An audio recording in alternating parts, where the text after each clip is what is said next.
Hello, my name is also Doliner, and I'll be presenting the demo for Lab 3. So we start with part A. As we see, our select switches are switches 0 and 1, and now at 0, 0 we get a D for the output. When we switch 0, we get an E, and when we do switch 1, we get a 1, and both together we just get a 0, or nothing basically. Moving on with part B of the lab, we can see that on the switches we have now these two switches, which is 5 and 4, acting on the first display, so we can move it around. We can see that the character changes, same as part A.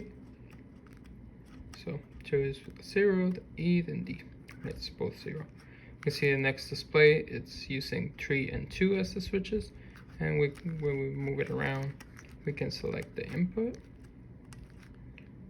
We're going to leave it at E again, which is 0, 1.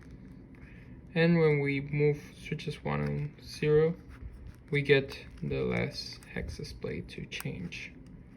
So when we leave everything at DE1, we can now use the select switches to move or rotate the characters in the display. So for example, we start 0, 0.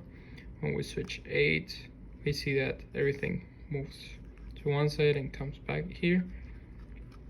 And then when we go again 3 and double 1, still gets us the same. So we can go back and rotate the characters. So that's it for part B. Moving on with part C of the assignment, we see that we have everything set up now for 4 displays, so 4 hex displays. We have pins or switches 7 and 6 acting on the hex display on the left. So this one moves everything, and basically everything else works as before. So the next two 5 and 4 switches 5 and 4 act on the next hex display. 3 and 2 act on the hex display as well, and we can see that the last one is also working on the hex display and still showing everything that it's. Let me show you. For switches 0 and 1, we'll have the same as before. So we leave it at 1, 1. We have everything selected, so we have the pattern display on the lab assignment.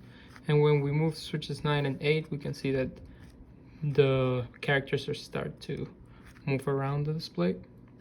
So when we have 1, the D is pushed out and moved back in. When we go to 2, we see that the D moves further along. When we turn everything on, we can see that it moves to the next location, and then it goes back again to the same place. So that's it for this lab assignment.